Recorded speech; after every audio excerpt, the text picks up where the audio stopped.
Hello again and welcome back to our course on PSE 15. In this and the next few sections I'm going to be explaining quite a bit more about the organizer. I'll give you some more information about catalogues and albums and how exactly your images are stored when you use PSE 15. If you've used a recent version of PSE, you can probably skip these sections. In fact, many experienced users of PSE don't really use the organizer at all, or at least they use it in a very minimal way. And it may be that after you've found out about the organizer, you decide that you'll be organizing your images in a different way, and perhaps using PSE primarily for editing images and perhaps for making presentations. If you aren't familiar with the organizer, or you've only used it in a much older version, I do suggest that you go through these sections, because even if in the longer time you don't use all of these features, it's very useful to understand quite a bit more about how, for example, your images are stored. In this first section on the organizer, I'm going to look at the Organizer Workspace. And first of all, I want to look at this bar up here, and I want to select eLive. This takes me to the Elements Live page, which contains a set of links. Some of the links go through to help topics, some of them go through to learning material, such as training videos. There are normally many items on the eLive page, and the eLive page does get updated from time to time. And if there's a particular topic that you're interested in, then have a look on eLive to see if there's additional information about it. Now on the left you have a sort of filter, so at the moment I have everything selected, but if all I want is news, that'll give me the latest news about PSE. So for instance, this link here, take a quick tour of Photoshop Elements 15, is in the news category. Similarly, if you want some learning materials, there are plenty of links here through to, in many cases, videos and so on, with additional learning material that you might want to use as we go through the topics on the course. So to go back to look at my media, click on Media. There are three more links on that bar: People, Places and Events, and we're going to look at all of those later in the course. Now let's turn our attention to the bar down at the bottom here, in particular to what's at the left end. Earlier on I showed you an instant fix, and we're going to be looking at instant fix in more detail in a few sections from now. We also saw the button there to take us through to the editor. We've already played a slideshow, and add location and add event we're going to again be looking at later on when we look at places and events. On the left there is a hide panel button, and hide panel hides the panel on the left. Show panel shows it again. There are quite a few facilities for hiding and showing things in the organizer and the editor. And when we have this panel on the left shown, it's currently showing the folders that hold my media. There is an alternative, if I click on albums, to show me my albums, and at the present I don't have any albums, so let me just click back to folders again, and I'll see the folders, and that lists the folders that contain any of the media in my media browser view here. Now following on from that, if I were to click on one of these folder names, for example that one, what I'll see is just the images in that folder, and in view of how I've stored these images from my camera, that means the pictures that I took on that particular shot date. Having selected a specific date, if I want to go back to all media again, there's a button there, all media, and that takes me back to the full list. Don't forget, as I showed you earlier on, the View Media Types submenu there, which determines which types of media are shown in the media browser at any particular time. There are a couple of other things that I'd just like to mention here, and I'll go into these in a lot more detail later on. One of them is that if you're looking at the media browser and saying, well, that looks absolutely nothing like mine, it may be that you have the alternative view of the media browser. What I have here is what's called the adaptive grid view, but if I go to the View menu and check Details, you see an alternative view. I still see all of the pictures, but I have additional information under each one, such as the shot date and time, and also each of the images has its correct relative size, its correct aspect ratio, and so on. If I go back into the adaptive grid view, then everything is made to fit neatly into that grid with everything sort of squashed up together. I'll tell you a lot more about that in a couple of sections from now. And the other thing I need to mention here, and this is something that's very important to get to grips with early on in your use of PSE, these images which are in the folders, and you've seen the folder list on the left, they are not stored in the catalogue. These images are not magically moved into the catalogue in some way.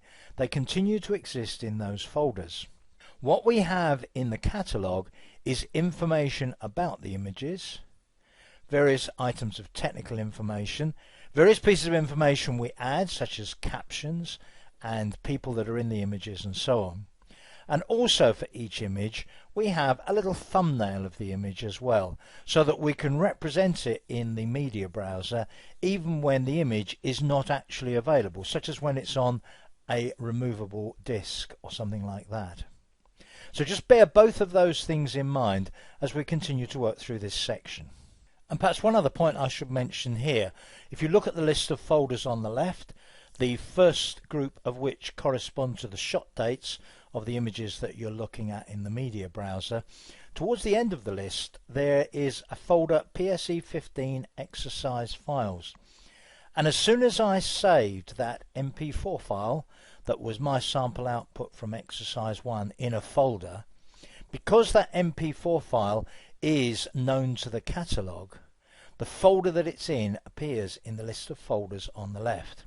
So anytime that I now want to access what's in that exercise files folder, all I need to do is click on there, and normally I would see my MP4 file. Now of course I don't at the moment because I've effectively applied that media types filter, but if I put in there video, there I will see my MP4 file again. Having switched back to showing all media, there's another important control here. To the left above the media browser we have a sort by control, and the available options are newest images first, oldest images first. At this point you may remember that preference that we referred to earlier on in the course. Now it's probably a good idea now to look at this and bear in mind that I'm looking at the newest images first and decide whether that would be your preferred default order for sorting images. I can sort the images by name, or I can sort them by import batch, which is not necessarily the same as ordering by date, because for instance if I'm importing images say from a camera and a phone at different times, the dates may overlap. So this is based on the import batch date.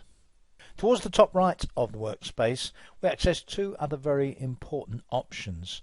The first of these options is Create, and if I click on the drop down I have a list of the artifacts that can be created in the Organizer. These include photo book, greeting card, video collage, CD jackets, Facebook covers, really quite a long list of things that you can make, and many of these we're going to be covering during the course. And having produced an artifact, or maybe just having one or two particular images that you like, you also have share options over here. Share via Facebook, email, Flickr, Twitter, YouTube, etc. And just above the Create and Share buttons we have a search facility. If you've used PSE before, you'll be very familiar with the rather strange search facility whereby there was a little box here that you could barely see, and it was difficult to enter the term or terms that you wanted to search on. But now if you click on Search, it takes you to what is in effect a separate search screen, and we're going to be looking at search later on in the course, so we'll come back to this then. In the meantime, if I click on Grid over on the top left, I'm back into the Organizer and Media Browser as normal. Let's now go to the bottom right of the Organizer Workspace, and we see there Keyword Stroke Info, and that's another panel that we can show and hide. Let me click on Show. If I have an image selected, such as this one for example, the information includes the name of the physical image, the size of the file, the shot date, the location of the image on my device, and then some metadata. And what metadata you have depends on the device that you've captured the image with. So for instance, having captured this on an iPhone, you can see the camera data, so make, Apple, model, iPhone 5S and so on. And then there is also history of this particular image. Now I'm going to look at information in a lot more detail later on, and also later on I'm going to look at tags, the fact that you can add keywords, people tags, places tags, events tags to an image as well, and we'll cover all this later in the course. If I don't need to see tags and information at the moment, I just hide that panel by clicking on the button again. The next control to look at is the zoom control. And if I use the zoom control, I'm going to drag it over to the right first. And as I drag it to the right, I'll make each image bigger until eventually I see one image at a time. And when I see one image at a time, I can then step through the images using the scroll bar on the right. At any time, I can return to, in my case, the adaptive grid view just by zooming back again. And how many images you see and how big they are, of course, is determined by the zoom setting. In the controls on the left here at the bottom, one or two of these we haven't looked at yet. Let's look at rotate first. If I select an image, say that one, and click on rotate, the image will rotate. Click on rotate again, it rotates again. And there's a little drop down on the right whereby I can rotate it in the opposite direction if I want to. Now, apart from that rotate option, right next to it there is an undo button. So if I'd undo the last rotate, and again on the right there's a little drop down that lets me redo the last operation. So undo and rotate, very usefully positioned down there on the left as well. And below those buttons there's a little status bar which actually tells you how many images you are currently looking at in the media browser, and it gives you the date range that covers the shot dates for those images. If I make a selection, so for instance supposing I click on that one and that one and that one, I've then just selected 3 images and it tells me that I just have 3 items selected. And at the right hand end of the status bar is the name of the current catalogue. It's got the default name My Catalogue at the moment, and I'm going to talk about catalogues in the next section. And apart from all the things that I've covered in this section, don't forget the menu system up here. If I click on one of the menus such as Edit, as you would normally expect, any items that are not currently available are greyed out. Any that are not greyed out are currently available. And where there are keyboard shortcuts, they're usually shown on the right of the menu system. So that's been a whistle-stop tour of the Organizer Workspace. Don't forget the Elements Organizer PDF. There's a section in there on the workspace with even more information, and I've mentioned several times during this section that I'll be coming back to various aspects later on. But for now, that's it. In the next section, we're going to look in more detail at catalogues, so please join me for that.